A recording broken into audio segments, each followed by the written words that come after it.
কলকাতার তিনজলা এলাকার বাসিন্দা ৪৩ বছর বয়সী আব্দুল মান্নান রবিবার সকালে গিয়েছিলেন বাজারে শসা কেনার জন্য। তিনি যখন নিচু হয়েছিলেন তখন তার মাথায় এসে পড়ে ভীষণ ভারী কোনো বস্তু। রাস্তায় উল্টে পড়ে গিয়েছিলেন তিনি, চারদিকে রক্ত। তারপরে তিনি খেয়াল করেন যে আস্ত একটি বাছুর পড়েছে তার মাথায়। জ্ঞান হারিয়ে ফেলেন তিনি। প্রথমে একটি বেসরকারি নার্সিংহোমে এবং পরে তাকে সরকারি হাসপাতালে নিয়ে যায় স্থানীয় বাসিন্দারা। কিন্তু আকাশ থেকে বাছুরটা পড়ল কিভাবে?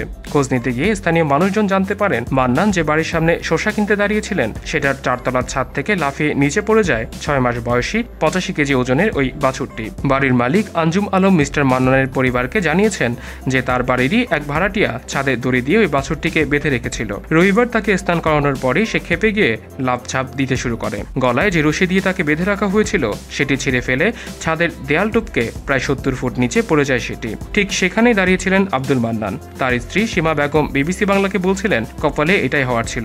আকাশ থেকে গরু এসে পড়ে ওর একটা পা ভেঙেছে, 18টা সেলাই পড়েছে, গায়ে হাতে পায়ে অনেক জায়গায় চোট আছে।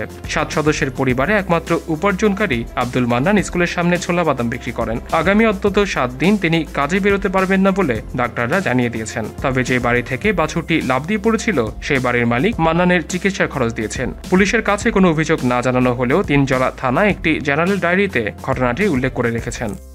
এলটিভির সাথে থাকার জন্য সবাইকে ধন্যবাদ। বিনোদন জগতের সর্বশেষ সব খবরের আপডেট পেতে আমাদের সাবস্ক্রাইব করতে ভুলবেন না।